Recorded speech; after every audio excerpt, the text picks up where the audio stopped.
कि भगवान शंकर को आप जल चढ़ाओ तो कल्याण करते, दूध चढ़ाओ तो कल्याण करते हैं। किसी दिन शंकर जी को न चढ़ा पाए और गरीब को बांट दिया तो भी कल्याण करते हैं, क्योंकि उसमें भी शिव ही बैठा है। शिवलिंग पे चढ़ाओ, भाव से चढ़ाओ, जिसकी सेवा कर रहे हो उसकी भी भाव से करो तो भी हो जाएगा। शंकर जी को प्रसाद चढ़ा दो, नैवेद्य जिसको कहते हैं, तो प्रसाद अगर आपने चढ़ा दिया तो प्रसाद चढ़ाने से भी कल्याण हो जाएगा। प्रसाद की तो इतनी महिमा गाई है शिव पुराण में कि भगवान शंकर जी को अगर आपने प्रसाद चढ़ाया तो वो प्रसाद आपने लिया, औरों को भी बांटा। जो व्यक्ति जितने जनों को वो शंकर जी का प्रसाद बांटता है उतने उतने यज्ञों का पुण्य उस व्यक्ति को प्राप्त हो जाता है। प्रसाद की महिमा, उतने उतने यज्ञों का पुण्य मिल जाता है। हाँ, शंकर जी को चढ़ाना क्या चाहिए वो भी समझ लो। कई लोगों को बड़ा भ्रम है कि शंकर जी को प्रसाद तो बीजो है। हाँ, ऐसे लोग भी हैं।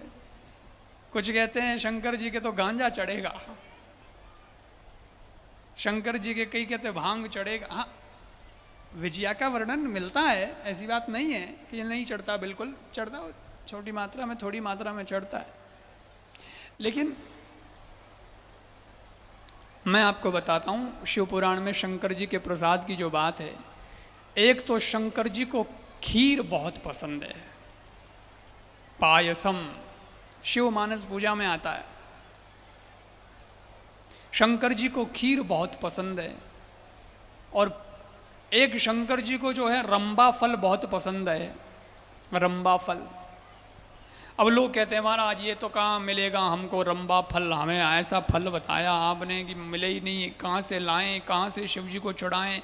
अरे रंबा फल आप रोज खाते हो। रंबा फल जिसको सवेरे खाया जाए तो सोने जैसा काम करता है, दोपहर में खाया जाए तो चांदी जैसा काम करता है, वो फल ऐसा है। और रात को खाया जाए तो लोहे जैसा काम करेगा, ज़्यादा काम नहीं करेगा। इसलिए रात को उसको नहीं खाना, नहीं तो गड़बड़ हो जाएगी। सुबह खाओ, बहुत अच्छा काम करेगा। नहीं समझे आप। रंबा फल मतलब कदली, कदली फल, कदली फल भी नहीं समझे। अरे केला, केला, केले को ही रंबा फल कहते हैं, ठीक है। बनाना, केला, ओ केड़ो तो बाप से गणी छड़ा। भाई ऐसा वर्णन मिलता। शंकर जी को तो कुछ भी आप अपने भाव से चढ़ाएं, लेकिन कथा है ना, पुराण की कथा के हिसाब से थोड़ी बात बता रहा हूँ, तो वो चढ़ाओ।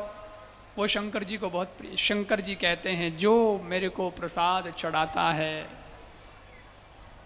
उसे मैं शिवधाम देता हूँ, और जो मेरे प्रसाद के दर्शन कर लेता है उसे भी मैं शिवलोक दे दिया करता हूँ।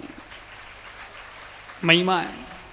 और जो खा ले, बोले खा ले तो उसकी तो महिमा मैं भी नहीं गा सकता, इतना पुण्य उसे प्राप्त होता है। इसलिए शिवजी का प्रसाद आपको मिले तो ये आपका सौभाग्य है कि ओहो आज शंकर जी का प्रसाद मिला, आज शिवजी का प्रसाद मिला, हमारा सौभाग्य। बड़े खुशी से खाना, स्वीकार कर लेना, उसे ले लेना।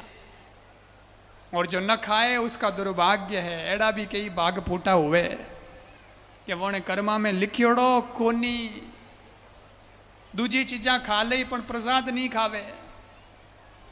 पोतो गयो मंदिर में शिवजी रे, वटे जान पूजा करी तो प्रसाद चढ़ायो, पाचो पंडित जी प्रसाद दे दियो, शिवजी रो चढ़ायो, ले जा बेटा घरे।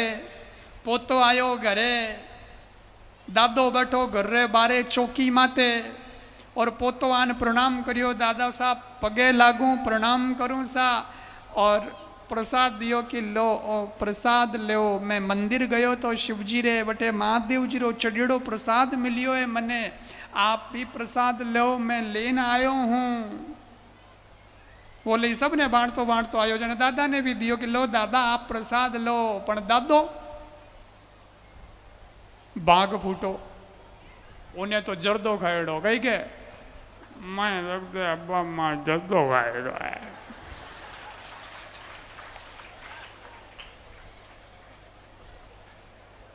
उसने जर्दे के लिए प्रसाद छोड़ दिया कि सब टेस्ट बिगड़ जाएगा, मूड खराब हो जाएगा, मुंह का स्वाद खराब हो जाएगा। अरे अभागे, जर्दा थूक देता, कुल्ला कर लेता और प्रसाद स्वीकार कर लेता तो तेरा भाग खुल जाता।